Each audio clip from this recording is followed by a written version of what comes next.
Merhaba arkadaşlar, kanalıma hoş geldiniz. Bugünkü videomda yeni başlayanlar için kolay ve hızlı tığ işi, ayçiçeği, bardak altlığı yapılışını anlatacağım. Umarım sizler için faydalı bir video olur. Anlatımını yapacağım bardak altlığı ayçiçek desenlerinde yine ayçiçek renk kombinleri sıralaması ile örebilir ya da farklı renk uyarlamaları yapabilirsiniz arkadaşlar. Yapacağımız bardak altlığının çapı yaklaşık 11 santimetre. Bardak altlığını yaparken 5 katlı orta kalınlıkta %50 koton, %50 akrilik ipler kullanacağız. Tığ numarası olarak ise 2.20 mm ile bardak altlıklarını öreceğiz. Desteğinizi göstermek adına kanalıma abone olarak videomu beğendiyseniz haydi vakit kaybetmeden altlığın yapılışına başlayalım. Bardak altlığının yapılışına sihirli halka yaparak başlayalım. 2 zincir, halkanın içerisine ikili trabzan yapalım ve başlangıç zinciri ile birlikte halkanın içerisine toplam 12 tane ikili trabzan yapacağız.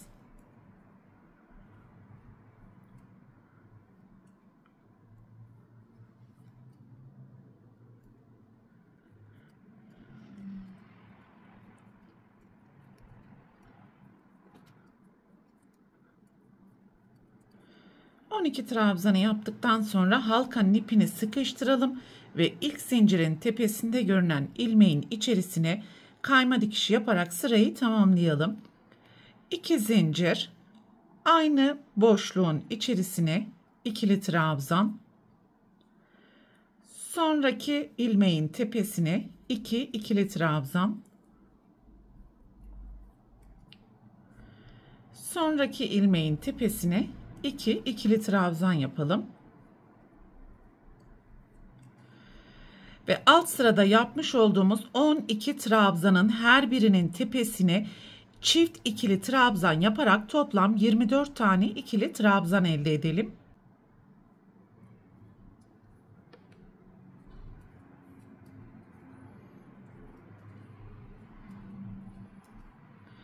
Sıranın sonuna geldiğimiz zaman İlk zincirin tepesinde görünen ilmeğin içerisine kayma dikişi yaparak sırayı tamamlayalım. 2 zincir, aynı boşluğun içerisine ikili trabzan, sonraki ilmeğin tepesine 1 ikili trabzan, sonraki ilmeğin tepesine 2 ikili trabzan, sonraki ilmeğin tepesine 1 ikili trabzan ve sonraki ilmeğin tepesine 2 ikili trabzan. Bu sırada alt sırada yapmış olduğumuz trabzanların her birinin tepesine çift tek yaparak toplam 36 tane ikili trabzan elde edelim.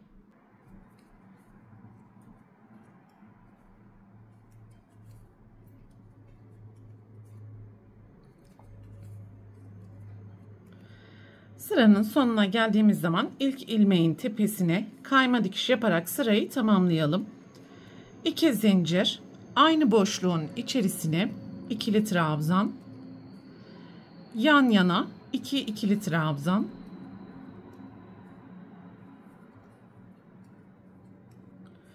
sonraki ilmeğin tepesine 2 ikili trabzan, yan yana 2 ikili trabzan,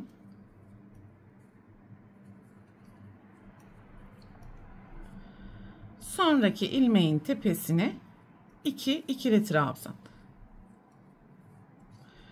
Bu sırada da alt sırada yapmış olduğumuz trabzanların her birinin tepesine çift 2 tek yaparak toplam 48 tane ikili trabzan elde edelim.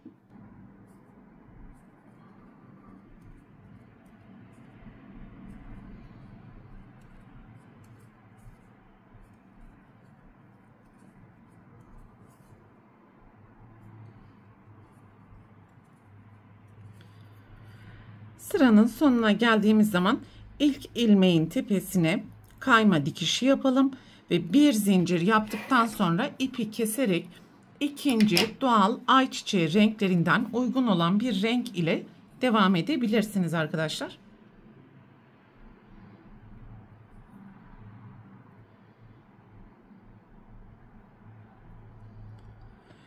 Alt sırada yapmış olduğumuz herhangi bir trabzanın tepesinden ipi sabitleyelim. 2 zincir, aynı boşluğun içerisine ikili trabzan, yan yana 3 tane ikili trabzan,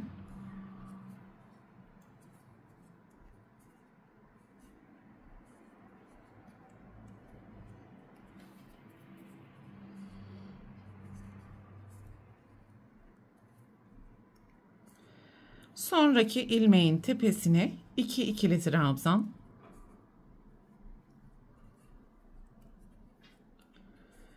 yan yana 3 tane ikili trabzan,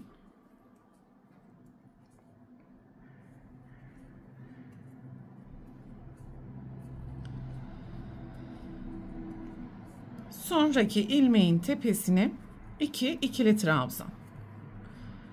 Ve bu sırada da alt sırada yaptığımız trabzanların her birinin tepesine çift 3 tek, çift 3 tek trabzan yaparak toplam 60 tane ikili trabzan elde edelim.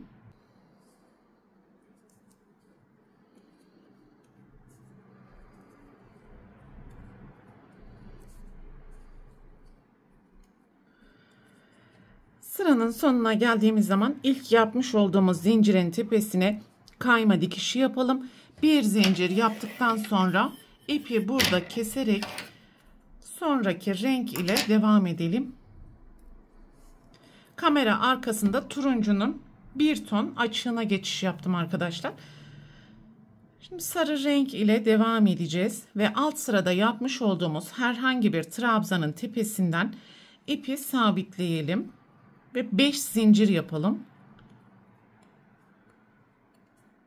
Aynı boşluğun içerisine sık iğne yapalım. Ve yan yana 5 tane sık iğne yapalım.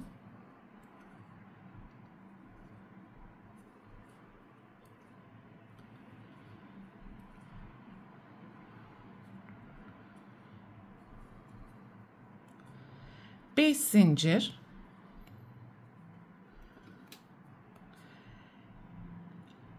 En sonki yapmış olduğumuz sık iğne boşluğuna sık iğne yapalım.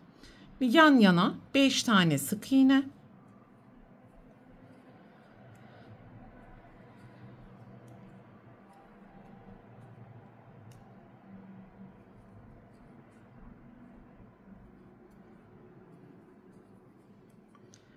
Beş zincir. En sonki sık iğne boşluğuna tekrar sık iğne yapalım. 5 sık iğne ve 5 zincir ile boşluk oluşturalım. Bu şekilde sıra sonuna kadar yapmaya devam edelim.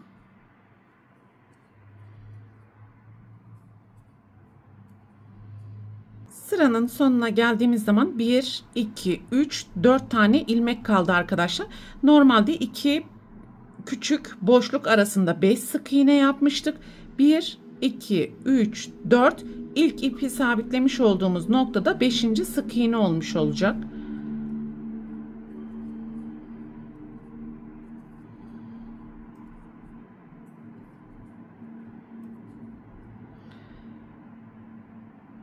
Ve ilk ipi sabitlemiş olduğumuz nokta içerisine kayma dikişi yaparak burayı birleştirelim. Zincir boşluğunun içerisine geçiş yaparak tekrar kaydırma yapalım. 2 zincir, aynı boşluğun içerisine ikili trabzan, 3 tane üçlü trabzan,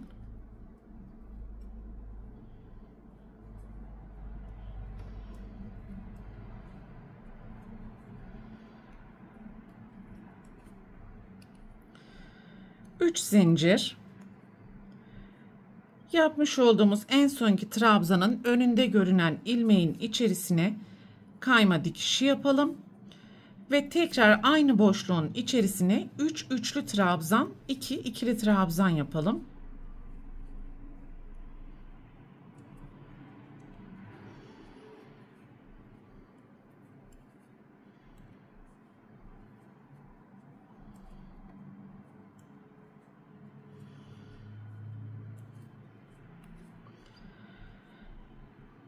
1, 2, 3. sık iğnenin tepesine kayma dikişi yaparak burayı sabitleyelim ve ilk ayçiçeği yaprağını bu şekilde oluşturmuş olalım. Şimdi sonraki zincir boşluğuna geçiş yaparak önce 2 tane ikili trabzan ve 3 tane üçlü trabzan yapalım.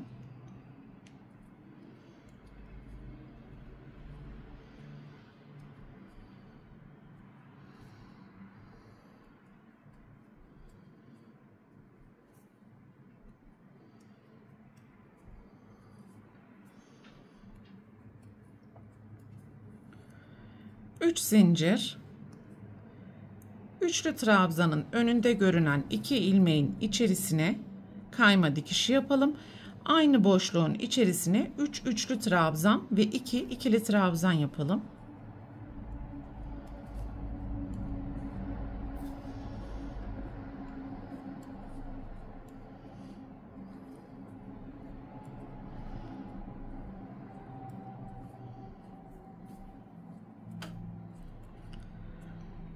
Bir, iki, üçüncü sık iğnenin tepesine kayma dikişi ve sonraki zincir boşluğuna geçerek aynı işlemleri tekrar edelim. Sıra sonuna kadar da devam edelim.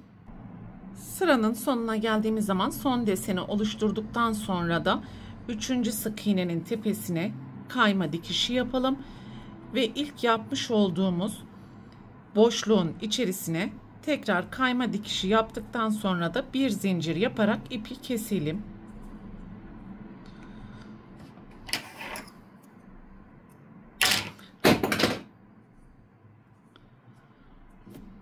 Ve bu ipi de arka taraftaki ilmeklerin arasından gizleyelim.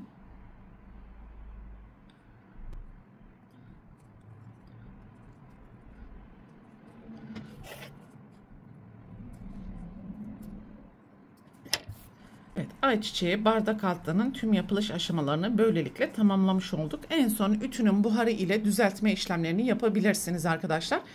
Bu videoda anlatacaklarım bunlardan ibaretti. Umarım sizler için faydalı bir video olmuştur. Sonraki eğitim videosunda görüşene dek lütfen kanalıma abone olarak videomu beğenmeyi ve sevdiklerinizle paylaşmayı unutmayın. Hoşça kalın.